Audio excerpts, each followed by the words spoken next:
शहर के बाहर एक उजाड़ मैदान के बीचों बीच एक पुरानी हवेली खड़ी थी। इसका नाम था रघुनाथ हवेली। कहते थे कि यह हवेली ठाकुर रघुनाथ सिंह की थी, जो एक क्रूर और अत्याचारी शासक थे। उनके अत्याचारों की कहानियां आज भी लोगों को डरा देती थी। एक रात ठाकुर रघुनाथ सिंह रहस्यमय परिस्थितियों में गायब हो गए। उनका कोई अता पता नहीं चला। तब से यह माना जाता है कि उनकी आत्मा अभी भी इस हवेली में भटकती है। लोगों ने यहाँ अजीब आवाजें, चीखें और रोशनी देखने की बात कही थी। स्थानीय लोगों का कहना था कि हवेली शापित है, कोई भी इसके पास जाने की हिम्मत नहीं करता था। हवेली की दीवारें पुरानी और जर्जर हो चुकी थीं, खिड़कियां टूटी हुई थीं और उन पर धूल जमी हुई थी। पूरी हवेली वीरान और डरावनी लगती थी। फिर भी कुछ साहसी लोग थे जो हवेली के रहस्यों को उजागर करने की हिम्मत करते थे।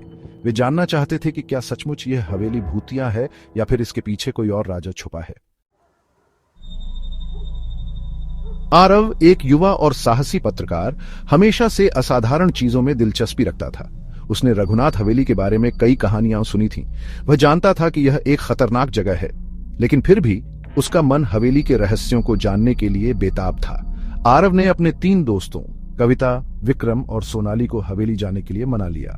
कविता एक निडर लड़की थी जो किसी भी चुनौती का सामना करने से नहीं डरती थी।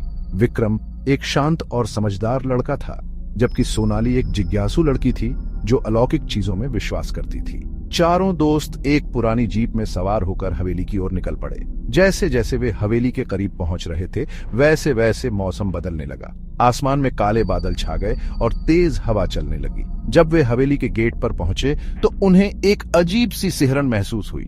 गेट पर लगे जंग लगे ताले को देखकर ऐसा लग रहा था जैसे सालों से इसे कोई नहीं खोला गया हो। आरव ने गेट खोला और चारों दोस्त हवेली के अंदर दाखिल हुए। हवेली का आंगन सूखा और उजाड़ था। चारों तरफ धूल और पत्तियां बिखरी हुई थीं। हवेली की दीवारें ऊंची और भयावह थीं। अंदर का माहौल ठंडा और नम था। हवा में सीलन की गंध फैली हुई थी।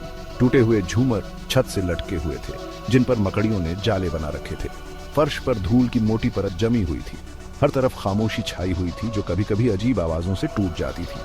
चारों दोस्त हवेली के एक कमरे से दूसरे कमरे में जाते रहे। हर कमरा पिछले कमरे से भी ज्यादा डरावना था। उन्हें ऐसा लग रहा था जैसे कोई उन्हें देख रहा है। कभी कभी उन्हें फुसफुसाहट सुनाई देती, लेकिन जब वे आवाज की दिशा में देखते तो उन्हें कुछ दिखाई नहीं देता। सोनाली ने एक कमरे में एक पुरानी डायरी पड़ी देखी। डायरी ठाकुर रघुनाथ सिंह की थी। उसमें ठाकुर ने अपने जीवन के बारे में लिखा था, अपने अत्याचारों के बारे में, अपने डर के बारे में और एक रहस्यमय शक्ति के बारे में जिसकी वह पूजा करता था। अचानक चारों दोस्तों ने एक तेज आवाज सुनी। वे उस आवाज की तरफ दौड़े जहां से आवाज आई थी, लेकिन वहां पहुंचने पर उन्हें कुछ नहीं मिला। लेकिन वहां से विक्रम गायब था। विक्रम, विक्रम! तीनों दोस्त चिल्लाए, लेकिन कोई जवाब नहीं आया। वे घबरा गए। उन्होंने हवेली के हर कोने में विक्रम को ढूंढा, लेकिन वह कहीं नहीं मिला। तभी उन्हें हवेली के तहखाने से एक अजीब सी आवाज सुनाई दी। वे डरते हुए तहखाने की ओर बढ़े। तहखाने का दरवाजा अंदर से बंद था। आरव ने धक्का देकर दरवाजा खोला। तहखाने में एक अंधेरे कोने में उन्हें एक छाया दिखाई दी। छाया के पास विक्रम बेहोश पड़ा हुआ था। जैसे ही वे पास गए, छाया ने अपना चेहरा घुमाया। यह ठाकुर रघुनाथ सिंह की आत्मा थी, लेकिन वह अकेली नहीं थी।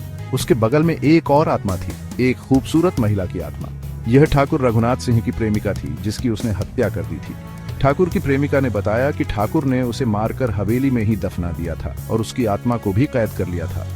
आरव, कविता और सोनाली समझ गए कि हवेली में जो भी बुरी शक्ति है वह ठाकुर की नहीं, बल्कि उसकी प्रेमिका की आत्मा है।